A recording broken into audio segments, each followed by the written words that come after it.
I had a message from a customer saying that they were returning one of my rod wrapping jigs because they were having trouble getting bamboo rods to rotate on the jig. And honestly, any jig's going to have problems with a bamboo rod because the sides of a bamboo rod are flat. So unless you've got a contraption like the one I'm going to show you here, you're really limited on how smoothly a bamboo rod can rotate in a rod wrapping jig. Any of them that are cut with a V-notch, it's the same idea as why we have round tires on flat ground. I mean, there's no sides to a round object, so naturally a round rod blank is going to rotate really freely in a V groove set up on a rod wrapping jig. If we had 6-sided tires on a car, it would not rotate smoothly either. It's just a drawback to the flat sides of a bamboo rod, and you just have to work around it.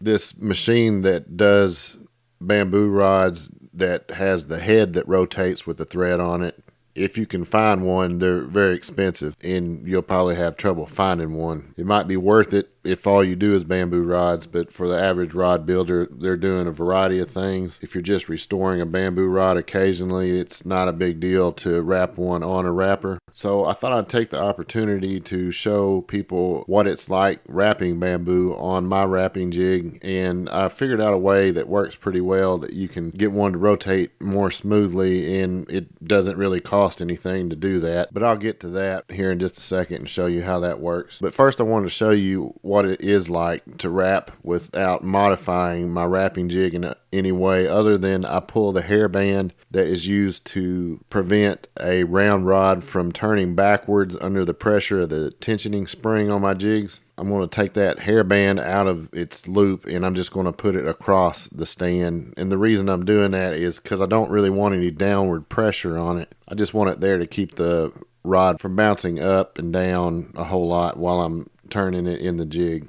This will just kind of hold it in place, but there's no real downward pressure on it. And on one end of the jig, on the smaller end of the taper, you might find it even more useful to not use that at all and just put the hairband in the jig with the band in the bottom of the V. That might be more helpful to you also. Because the bamboo rods have flat sides, it can't really rotate backwards unless you want it to. The spring tensioning rod won't back the rod up like it would on a round one if you don't use the hair bands on it to hold it down in place. And I apologize in advance. My fingers were very dried out. It's winter time. It's drier than normal. I spent all day in my shop yesterday working on more jigs, and this morning I was cleaning up this bamboo rod blank and I was using a little acetone to get some varnish off a couple spots, and that dried my fingers out even worse. So I apologize for the rough looking fingers, but I think you'll get the idea regardless of that distraction. So first things first,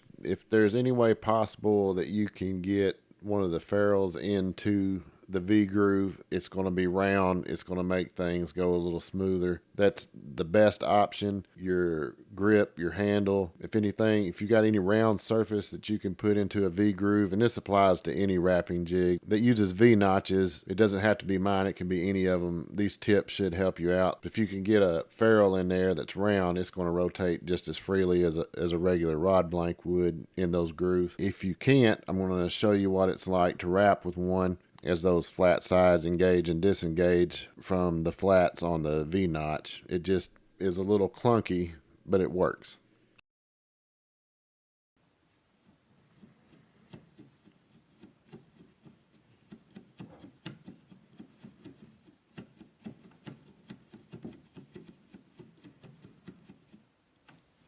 So that's what it's like. It makes an audible sound that you can hear as the flats engage and disengage. And it's not a completely smooth rotation because you have to go around each corner as you come to the next flat. So of course it's not going to be as smooth as a round rod blank would be in the same groove. But it works. I mean, it's an effective way to wrap the rod and you won't have any problems wrapping the rod that way. I figured out a way to make it rotate a whole lot smoother, and I'll show you how to do that. What I'm going to do is just take some pieces of cut up t-shirt that I had. This is just a shirt that I kept and I use for rags occasionally. I'm just going to cut some squares or approximate squares that are a little bigger than the size of my hand. I'd say somewhere around maybe 8 inches by 5 inches or 6 inches, something like that. The size of it's not that critical. But I'm going to cut it up and I'm going to fold it over once completely in half, and then I'm going to fold it again.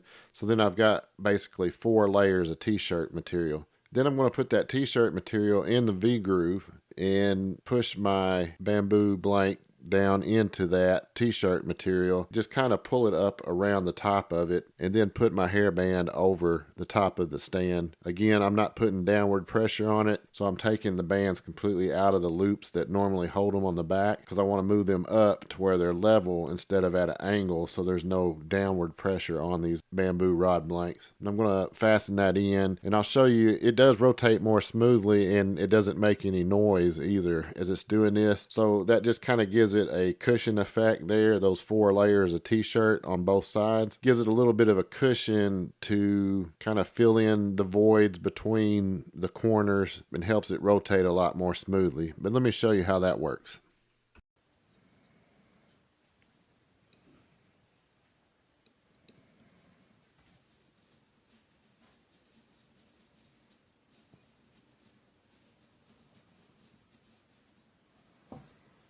So as you can see, that really helped quite a bit. Honestly, if I'm doing it, I'm not going to use the t-shirt, but it does help quite a bit if that really bothers you, the way that it rotates in there. But I just wanted to show everybody that, and I think other people could make use of that little tip even if they're using a different jig. I hope that helps somebody out, and I've sold several of these to other people that build bamboo rods that didn't have a problem with it. It just depends on your experience level. If you're not used to it, wrapping rods or working with bamboo, it's a totally different thing working with bamboo because of the flat sides. It's really not that big of a deal, but I thought I'd do this video in case it would help somebody else out. I'll talk to y'all later.